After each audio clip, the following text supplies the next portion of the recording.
आज हम बात करेंगे लक्ष्मण रेखा की, करप्शन की लक्ष्मण रेखा, कानून की लक्ष्मण रेखा और सम्मान की लक्ष्मण रेखा।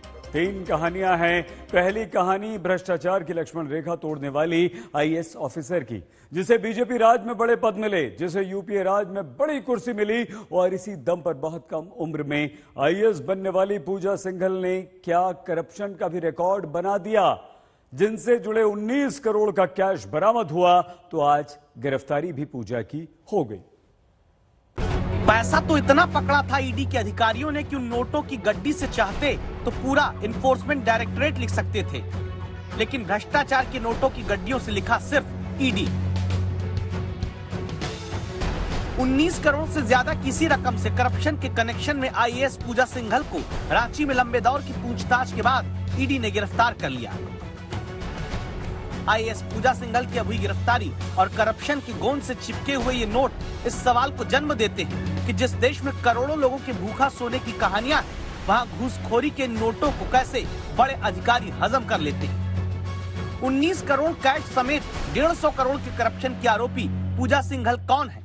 साल 2000 बैच की वो आईएएस ऑफिसर जिसने महज 21 बरस की उम्र में यूपीएससी की परीक्षा पास करके रिकॉर्ड बनाया था। कम उम्र में आईएएस बनने पर पूजा का नाम लिम्का बुक ऑफ रिकॉर्ड्स में दर्ज हुआ। वही पूजा सिंघल अब झारखंड के रांची में शुक्रवार शनिवार को ही छापेमारी के बाद भ्रष्टाचार के आरोप की वो रिकॉर्डधारी बन पाई, जहां उनके करप्शन के नोटों के रिकॉर्ड को गिनने के लिए 3-3 नोट गिनने की मशीन मंगानी पड़ी, जिसमें 2000 रुपए के बंडल, 500 रुपए के नोटों की गड्डियां, 200 और 100 के नोटों के बंडल बंधे मिले, क्योंकि प्रवर्तन निदेशालय के रडार पर थी।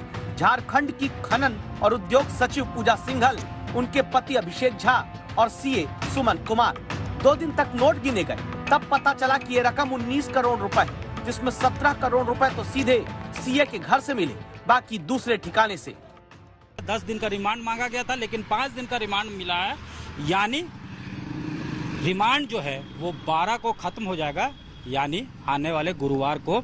बहुत अब जो वक्त है वो पूछताछ में लगाया गया है, तो जाहिर तौर पे कन्फ्रंट किया जा रहा है। सुमन कुमार से जो बातें निकल कर आ रही है उसको कन्फ्रंट किया जा रहा है। बाकी जो 2 लोगों से पूछताछ के लिए बुलाया गया है, इंटरलिंक किया जा रहा है, कन्फ्रंट किया जा रहा है कि उन्होंने ये एलेज किया है, उसमें कितनी सच्चाई है, उसका जवाब यहाँ से तलाशा जा रहा होगा।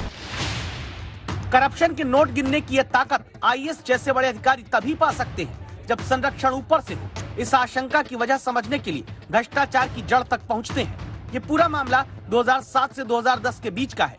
तब 3 साल में आईएएस पूजा सिंघल झारखंड के 3 जिलों में डीसी रही। दावा है उसी दौरान मनरेगा में 18 करोड़ की गड़बड़ी हुई।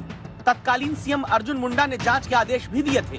16 एफआईआर दर्ज हुई थी और गिरफ्तारियां भी। राम विनोद सिंह नाम के अधिकारी से पूछताछ में पूजा सिंघल का नाम बाहर आया था।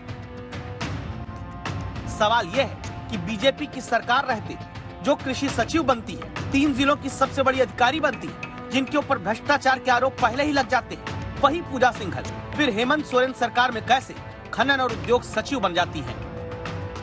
चोर मचाए शोर। अब तो भारतीय जनता पार्टी को ये बोलना चाहिए कि 20 सालों तक जितने भी साल भारतीय जनता पार्टी ने सरकार चलाया उसकी पूरी जांच होनी चाहिए। आप गलत करवाते हो, आप क्लीन चिट देते हो, आप गलत काम कराते हो।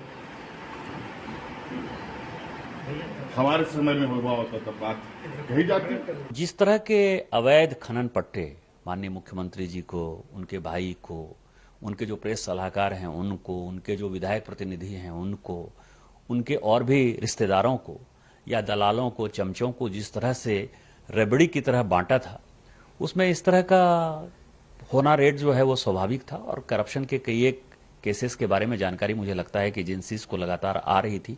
जब हमारे जैसे नेताओं को आ रही थी तो एजेंसीज को आ रही होगी। पूजा सिंघल जैसे बड़े अधिकारियों के ऊपर किसका हाथ रहता है?